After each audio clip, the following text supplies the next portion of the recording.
Nate Johnson can win this quarterback job if he can master the offense during spring practice. Let's get it.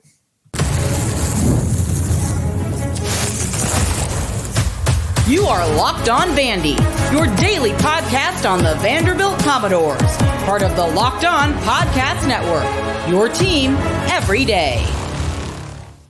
Welcome into the Locked On Vandy podcast on the Locked On Podcast Network. I'm your host, Corey Burton. Thanks for making Locked On Vandy your first listen every single day. Speaking of you everydayers, thank you for making all of this possible. We are free and available wherever you get your podcast and on YouTube as a part of the Locked On Podcast Network, your team every day. Well, today's episode is brought to you by Gametime. Download the Gametime app, create an account, and use code LOCKEDON for $20 off your first purchase. On today's episode, we welcome former Vandy quarterback. He's a quarterback guru from Quarterback Coaching Worldwide. It is Kurt Page. Kurt, glad you could make it. Yesterday's episode, we talked Diego Pavia, how his advantage with his knowledge of the system and what he brings in his relationship with Tim Beck to the table, how that gives him a leg up, an advantage in this quarterback race. Today, we're gonna turn the attention to Nate Johnson. His advantage now, he's going to get all of the reps in spring practice. If he can master this offense during that time, I think he can turn this thing into a physical battle where I think he has the leg up now as far as physical talent goes. And if he can master the quarterback position part of it, that's where he gets his advantage when Pavia comes in the summer. Do you think he can? Is that possible? Absolutely, Corey. I think the best thing that's happening for Vanderbilt football is that you're getting the guy with the least amount of experience to learn the offense full time. And he's going to have a chance, like you said, to get all the reps, where Diego, he knows the offense like the back of his hand. And so he's going to come in like a seasoned vet, and I think that's a very good thing. Reassuring to the offensive coordinator, Coach Beck, and reassuring to the coaching staff that he knows what's going on. But this gives a great chance for Nate Johnson and also all of the Commodores to learn the offense. Absolutely. And one of the underrated aspects of not just learning the offense and just kind of learning what the concepts are supposed to do, it's being able to, and this is where, again, Pavia comes in, and this is where Nate Johnson can equalize. But if he can get the receivers, the transfer guys that are coming in, the existing guys like Junior Sherrill, I think is going to be the top performing receiver returning from the roster. Just getting a rapport with those guys is very, very important, right? Absolutely. Yeah, you always want to be on the same page with receivers. You want to throw the routes. You want to throw the timing of the routes. You want to produce everything that you can to make it a much smoother spring practice. And then I'm sure they're going to install pretty much everything. They're not going to hold anything back. They're not going to wait on anything. They're going to put it all out there and let's get moving. And so it's going to be exciting to see his development and then see the development of all the players around Nate Johnson. And then to really know that you've got Diego that's coming in that has won considerable amount of football. I mean, the guy won 8-9 football games last year, led them to a bowl game, has performed in SEC arena, beaten Auburn. So that's good coming in, that you basically have signed a solid veteran, but you've got a rising star in Nate Johnson. So this, like we said, this quarterback competition is going to be a little funky because they're not competing side by side in the spring, and they really won't truly be competing side by side until they get to the player-led workouts, which people will be observing that, and into fall camp. And obviously, you're going to have your starter named by the Virginia Tech game because that's what you need. So as this thing progresses, how would this quarterback competition shake out in your mind? How should it shake out in your mind? Well, I would say just as going into it, knowing the familiarity that the offensive coordinator has with this quarterback that's coming in this summer, I would say he's the lead dog, and he knows the adjustments. He knows everything about the offense. I mean, it's basically his race to lose, And so what you're hoping for is Nate Johnson really pushes him and maybe, maybe right at the end, maybe it's a clear 1A, 1B, and so, but it all shake out. And then we start playing the games, like you said, and SEC is like the NFL. I mean, it's hard to one guy healthy, keep one guy upright. And so so when you start doing things like that, Corey, you know how the wear and tear takes. We'll be one of the unique teams in the league that's going to be committed, I think, full time to running our quarterback. Absolutely. And we'll talk a little bit more about that as kind of how we look at and how these guys fit. That's going to be kind of like the last piece of the puzzle is like what part of the run. Well, we can actually get into that right now because I think Nate Johnson, depending on what you want to do, can give himself a leg up too, because when you look at what these two quarterbacks are good at in the run game, they're both really effective in the quarterback run game. I think Pavia is more your downhill quarterback power, run it off the jet sweep. And again, I talked about yesterday's episode how he's able to ride the mesh and really force those defenders into no man's land, essentially, and kind of freeze those guys and be able to make good solid reads and be deceptive. I think he's really tough downhill. I compared his style, and I'm not calling him by any stretch of the imagination because this guy's elite, but I'm comparing his style to that of like Tim Tebow and like Cam Newton, where those guys are just hammers downhill. And then you have Nate Johnson, who we're still talking about his advantages. So I think his advantages are giving Coach Beck an opportunity to run things out on the perimeter where you got your zone triple and your iterations of that. You've got your zone reads, the things that, quarterback sweep, breaking the pocket, things like that. I think you have a taller, smoother, more sudden guy in Nate Johnson to be able to run that perimeter stuff. And it's just going to come down to like matching personnel, I think, too. Like when you look at the whole package that the offense has, like, is your advantage more? Do you have a jet guy? Is your advantage more in running quarterback power, or do you run those zone read concepts and the zone triples and all the things all the variations that you have off of that? Like, how does that look? Like when you're evaluating the quarterback run game, when you're evaluating these two guys, like how do you fit those guys as far as like the overall evaluation? Where's that piece of the puzzle go? Well, I think one of the things that's got to go is what you can do up front. And as long as you've got guys that have some length on the perimeter, your tackles, maybe we can reach and we can look at some outside zone. And then maybe if you look at some outside zone, you've got some good play passes off of that. You got some outstanding boot game off of that. You've got some misdirection off of that. So if that is something we can cultivate and get good at, or are we going to be a pin and pull team? So if we are going to be pin and pull, then I say Diego is a guy because he'll run downhill and he'll hit that A and B gap. And then Nate Johnson, in the throw game, both guys, Corey, are going to give us. I mean, if everybody's covered and we got everybody out and either one of these guys can find a seam, they're going to go get positive yardage. And, we haven't had that at quarterback in forever. I mean, we've had no production there. 2 years ago, we had a little bit of it, but we didn't use the creativity of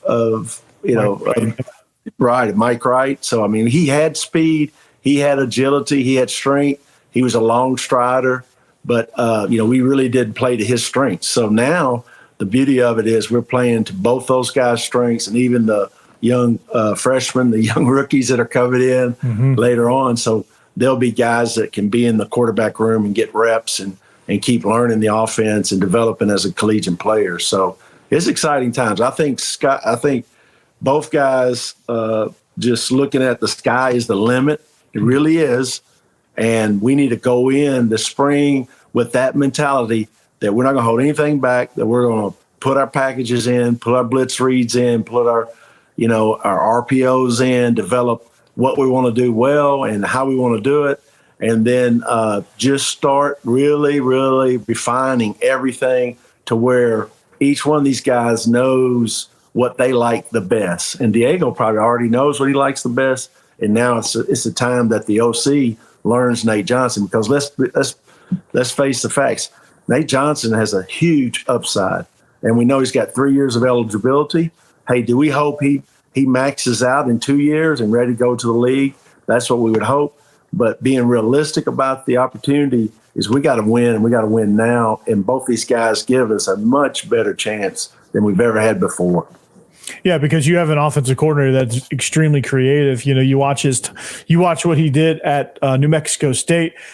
He is the definition of multiple, right? He is what you want in an assistant coach. He's going to take whatever he has and he's going to mold his philosophy around the talents of the quarterback. And if an explosive guy like Nate Johnson gives you that advantage, right, then he's going to say, okay, well, we need to do some perimeter stuff. We need to move the pocket. Nate Johnson, I think, has an advantage throwing the ball deep. I think his deep ball accuracy is better than Diego Pavia, and I think he has a more live arm than Pavia. I think Pavia is just a tough, gritty guy, and we'll talk more about that here in a second. But how does the deep ball factor into this? Like the ability to stretch the field vertically with Nate Johnson. How does that help him? Well, Corey, if we can get the intermediate to the deep ball passes completed, and number one thing is put it in the play chart. Making sure that we call the play, that we execute the play, and if that happens, that's going to push some linebackers back. That's going to push some safeties. That's going to, if we can ever go up top and make a big play there, that's going to open up a lot of things because we're going to make a commitment to running the football. We're going to make a commitment to the quarterback running the quarterback game. And so now they've got to really decide, that we've got that +1. I mean, you talk about that all the time, +1, and that's where we're going to be. And I think that's where we don't need to make any concessions. I mean, we need to be the Navy, the Army of running the quarterback, but out of the spread. I mean, we need to be old school Michael Bishop, if you will. Oh, that's a name. Right that's there. what I'm thinking. That's what I'm thinking. Like, why name. not just be that type of team and let everybody know that's what we're going to do, and not, we might be under center some, but we're going to commit to 15 to 25 runs by whoever the quarterback is. Mm-hmm. And that if you get up, and then if we're having success, it's going to be on the upper end of that totem pole, 20, 25 carries. So that's what I see us doing. I really do. And I think that's going to be a recipe for success. Now, can a guy hold up, times 12? That's a lot of carries. So that's why I think it's such a beautiful thing, because Diego is also a former wrestler. He's tough as the pine knot. That guy will run the football. He will jump and run. And like you said, Tim Tebow, he'll run downhill. He'll run over you. He'll just square you up and run you over. So I think we're in a great position. I'm excited about it. I know you are. And the whole Vanderbilt community needs to be excited that we actually have a plan. People know the plan, and it's okay to know the plan. Yeah, that's perfectly fine, and I commend Clark Lee for that. So when we come back, we're gonna take a quick break, Kurt. When we come back, we're gonna dive more into Diego Pavia now, just kind of break him down. Where's his advantage at? We'll talk about that here in just a second. All right, this episode is brought to you by Gametime. That's right. What could you do with an extra $100 in Vegas if you were there for the big game? Would you buy yourself a great dinner, Kurt? Would you put it all on red? Would you go to the blackjack table? What would you do there? Something 13, red 13. Yeah, let's do it. 13, gotta love it, right? So Gametime is the fast and easy way to buy tickets for all sports, music, comedy, and theater events near you. Right now, all users get $100 off when they buy a big game ticket with code Vegas100. With killer last-minute deals and all-in prices, you can't really beat it, And it's a heck of a deal. So what they have is they have last-minute tickets, flash deals. They take the guesswork out of all of that. They're easy to find. And get this, Kurt, you get to see your seats before you buy it. Nice. How about that?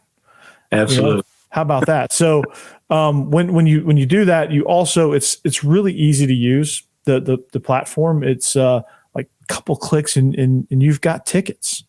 And that's amazing. So it doesn't get any easier than that. So again, zone deals. Here's the beautiful thing about zone deals. You pick the section, Game Time picks the seats. You get big time savings, and there's a Game Time guarantee. That means you'll always get the best price. So if you find tickets in the same section and row for less, Game Time will credit you 110% of the difference. Yeah. I know, right? Yes. That's crazy. So what you need to do, here's what you need to do. Follow this right there. So new users, download the Game Time app today. And everyone download the Game Time app today. Take the guesswork out of buying tickets with Game Time. Right now, all Game Time users get $100 off a big game ticket with Vegas 100. Terms apply. So just download the Game Time app. Use the code VEGAS 100. That's Vegas 100 for $100 off a big game ticket. Or use code Locked On for $20 off of your first purchase. Download Game Time today. Last minute tickets, lowest price guaranteed.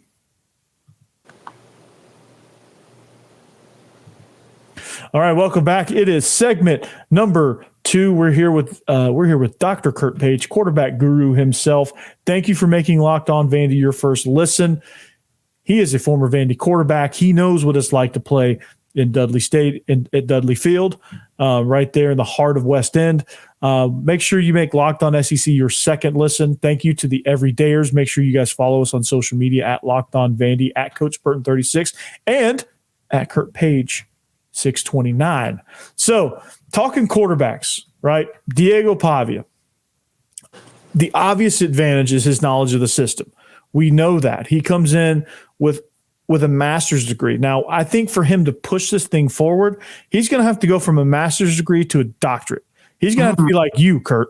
Yes, Doctor quarterback, right? Quarterback guru, right? Next in line of the Kurt Page quarterback coaching worldwide chain, right?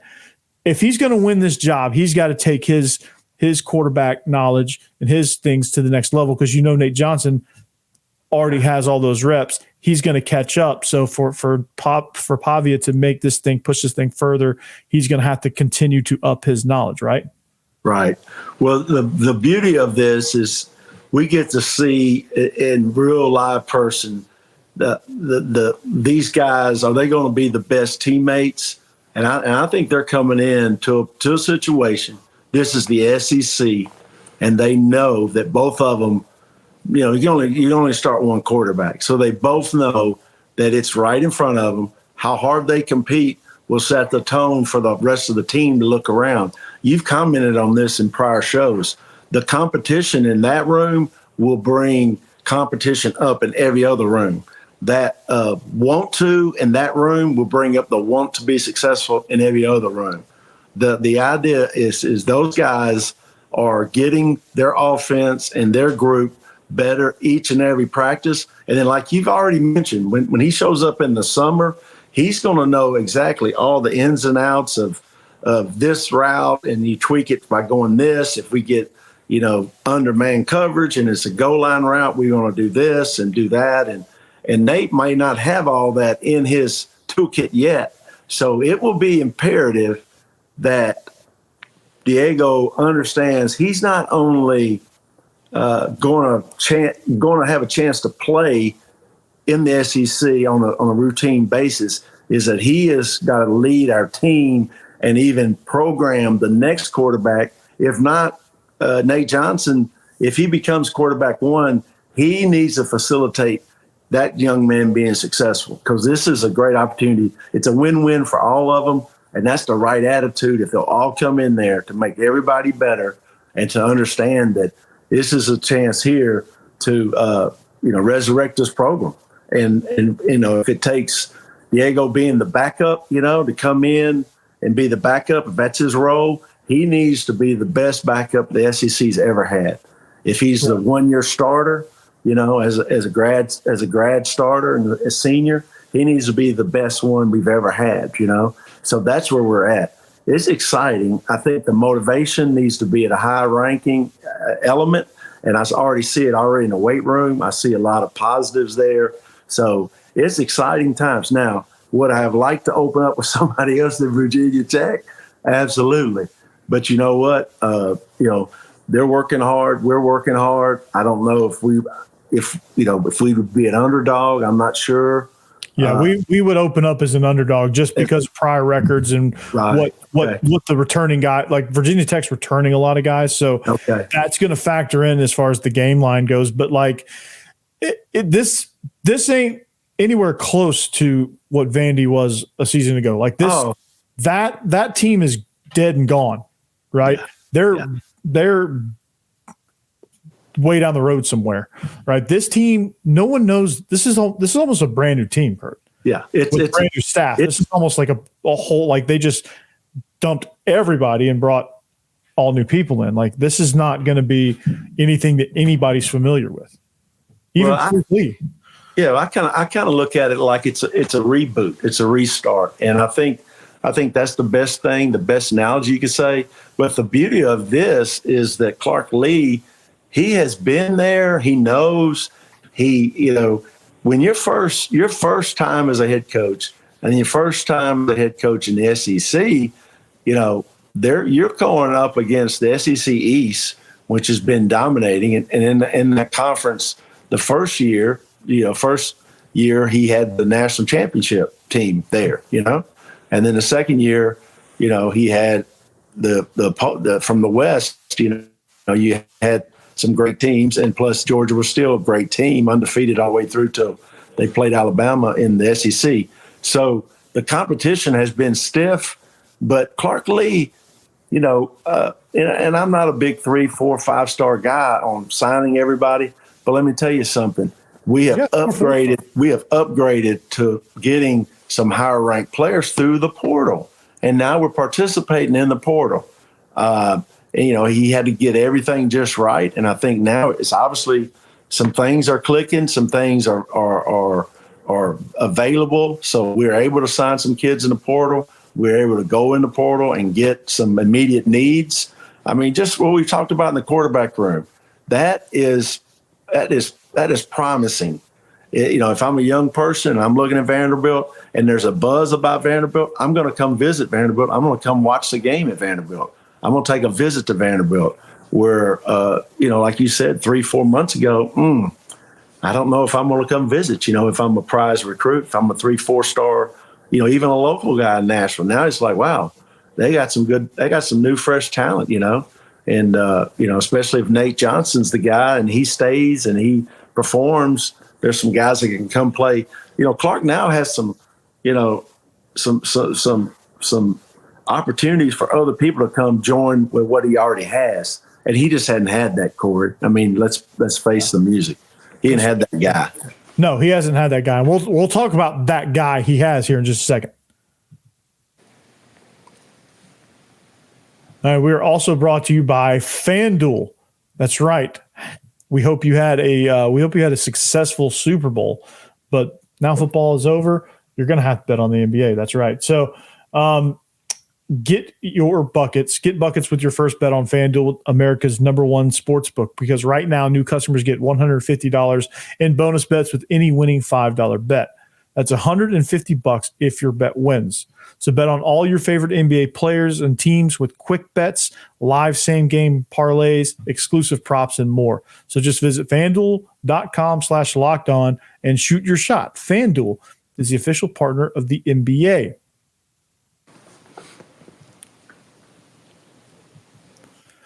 All right, we are back. We're going to wrap this thing up here in a few minutes with Dr. Kurt Page, quarterback guru himself. Thank you for joining us. Thank you for making Locked On Vandy your first listen each and every day. We're kind of down the long and winding road of like why these quarterbacks are going to be successful and who's going to win this quarterback job and why Vandy's in really good shape because of it. I think just having this battle, I think is kind of alluding to our conversation to where there's a buzz about the program and like there's upgrades here and there and there and here because you've got some talented guys on the roster. You've upgraded your director of scouting and your recruiting department, scouting department. You've upgraded your strength staff and they've got a really good plan.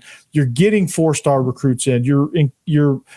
you're participating in NIL and transfer portals. Like they got the number one safety, in my opinion, number one safety. I think he was number 2 officially. The number 2 safety from the state of Texas, from the San Antonio area, Dante Carter, right? And so, you get guys like that jumping on board. You get the 2 state champion quarterbacks from Division II AAA, Jeremy St. Hilaire and Whit Muschamp, which those 2 guys are a reflection of Nate Johnson and Diego Pavia at the freshman level. So, I mean, you've got all these talented guys now. There's a buzz.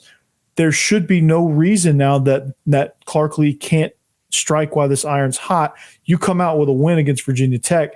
Now you are buzzing. So in order to do so, I think if it's Diego Pavia, he's a tough guy, quarterback run, downhill, struggles with the deep ball a little bit. I just don't think he has quite the arm that Nate Johnson has, but like the weapons these 2 guys are throwing to, it's going to be important for them to get a rapport with those guys. You got Cameron Johnson, the incumbent starting tight end. You got Tyler Fortenberry coming in from the portal, and you got a couple of freshmen that are also in the mix at the tight end position, which is a huge piece to the puzzle in Tim Beck's offense. But building that rapport with those guys after they've had an entire spring with Nate Johnson, what's the challenges there? Well, I think for the players, it's a great thing. I mean, they know that they have an A+ player coming after spring ball. They know he's signed, sealed, and will be delivered, this summer. So that's exciting as a player to know, as a lineman to know, as a defensive player to know that we've got another guy coming that has played and achieved at a high level. So, it's just a matter of time to see how much Nate Johnson improves his style of play, and then how much, like you said, he can click with the guys in spring training, on the field, getting those reps. And it's exciting. It really is exciting. And, it's just going to be seeing how everything kind of meshes together. We want to see what kind of running back room we've got. There's so many new guys that we want to see them develop and the things they can do really well, and then play to our strengths. And that's the big thing, Corey, and we just hadn't seen Vanderbilt do that in quite a while. No, they finally have it just looks like they finally have a plan, and Clark Lee is just now engaged. He's calling the defense. So, he's now engaged. He's made those changes offensively. He's built quite a staff. They get their running backs coach. Also, Coach Mohammed Langford from New Mexico State adds to Tim Beck there, and they get some analysts too that come over that kind of know the system, and they've got quite the nucleus. The new offensive line coach has had some success at his previous stops. He's a guy that's used to running these kind of, I don't want to call it unorthodox because that sounds almost like a diss, but like it's a unique scheme because it is 100% Tim Beck's scheme, because he's put some parts together and built it piece by piece. So I'm excited about it, man. Just the organization of this thing. Whoever's the quarterback, I think is going to be great. They've just got different pieces that fit, and I think that's when you look at that, that's kind of like the Moneyball approach, where you got guys that fit instead of like just big time stars, which at Vandy that doesn't necessarily work because you don't have enough. I think they've really gone after the NFL model. I mean, think about it, Corey. They're going to invest in tight ends. So we went and got a couple of more tight ends. That's a big time play maker position for us. That's your third down. That's your first down. That's your goal line. That's your short yardage package. So it fits a lot of needs. We just didn't go. We didn't just go draft the highest star available. We went and got, like you said, for need and for fit. We didn't go get just the prettiest ball player or the fastest ball player. We went and got guys that are going to fit what we're going to do, Clark types, right? I mean, think about it. Everything that Barton Simmons and all the different people in the recruiting offices, everything there, and the new director of recruiting, scouting, all the different, they went after and made the right picks, from us as fans and analysts and people that are studying the programs can see, and we're relaying that to other people that they are making good decisions, instead of just drafting having this, that, and the other, and then not be able to get them the ball. We had an overabundance of really talented receivers. One of them ends up at the University of Georgia. They have that type of quarterback in place that can get him the ball. He didn't know we were going to get anybody like that. You can't blame the guy, No, you can't blame him. So that's why those guys. They had to make a decision at the time, and hindsight, that they might stay if Nate Johnson's on board quicker.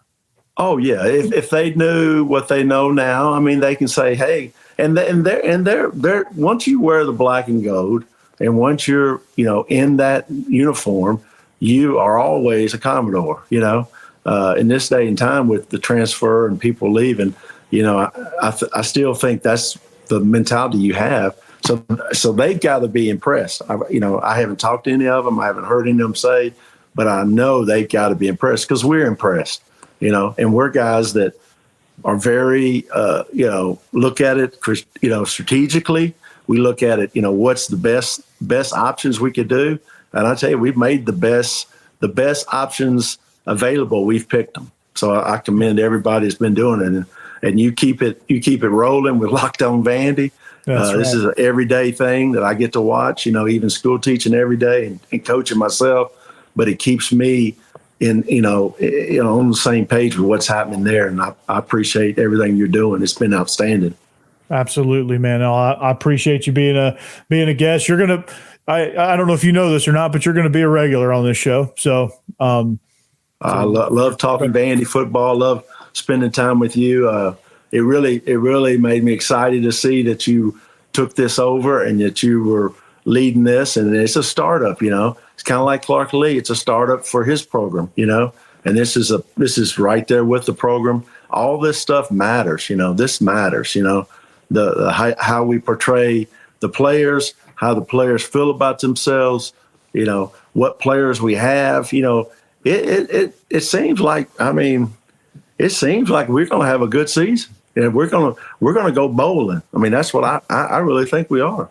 Yeah, I think so too. And I think there's a lot of teams out there that they got some question marks. And I think Vandy can take advantage of that because I think there's going to be explosive style play. And we'll get more into that too as the spring rolls on and as things start to kind of unfold a little bit and a clearer picture of like who does what.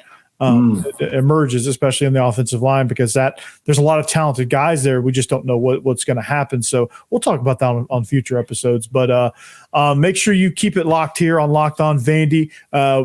As we finish out the week, opening day for the Vandy boys is on Friday against Florida Atlantic. They begin their quest to defend the SEC title and look for a trip to Omaha. They have Omaha on their mind, and I'm not talking about Peyton Manning's production company. They have Omaha on their minds. They're looking forward to it. The Vandy boys are as loaded as ever. So be excited about that. More, we're going to get fatter with our baseball content the rest of this week and probably on most of the spring with spring football and baseball kind of dominate stuff. So, Kurt, thank you for joining me. It's a pleasure as always. We're going to do this regularly. And thank you for making Locked On Vandy your first listen each and every day. Thank you for being an everydayer. This guy embodies the term everydayer. So make sure you're like Kurt and be an everydayer. So thank you for listening. Find us on social media. We'll see you back here tomorrow on the Locked On Vandy podcast. Anchor down.